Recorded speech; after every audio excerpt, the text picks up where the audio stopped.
మూడవసారి ఎలక్షన్లో కేసీఆర్ రాకపోవటానికి కారణం, కాంగ్రెస్ రావటానికి కారణం, ఇవి చాలా లోతుగా పరిశీలిస్తే మూడవసారి పార్టీ వస్తుంది. ఎందుకంటే బెంగాల్లో వచ్చింది, 3 సార్లు వచ్చింది, 4 సార్లు వచ్చింది.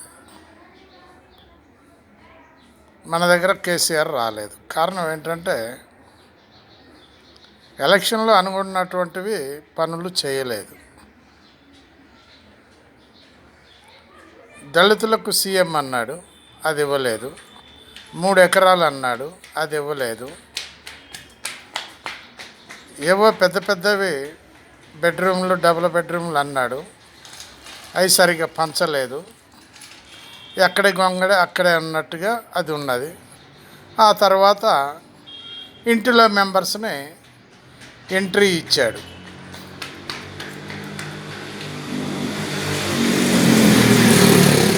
అది అసలు పాయింట్.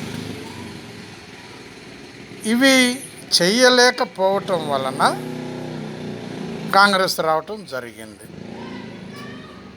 వాటన్నిటినీ ఎత్తి పొడిచారు ప్రజలు. అందుకనే కాంగ్రెస్ వచ్చింది. అదే కేసీఆర్ వాటిని చేసి ఉన్నట్టయితే మళ్ళీ కేసీఆర్ వచ్చేవాడు. కేసీఆర్ని తక్కువ అంచనా వేయటానికి వీల్లేదు. ఎందుకంటే కాంగ్రెస్లో ఉండి వచ్చినటువంటి వాడు కాబట్టి కాంగ్రెస్ యొక్క పథకాలు ఏమేం చేయాలో అనేది ఆయనకు తెలుసు. కాంగ్రెస్ అడుగుజాడల్లో నడిచినటువంటి వాడే.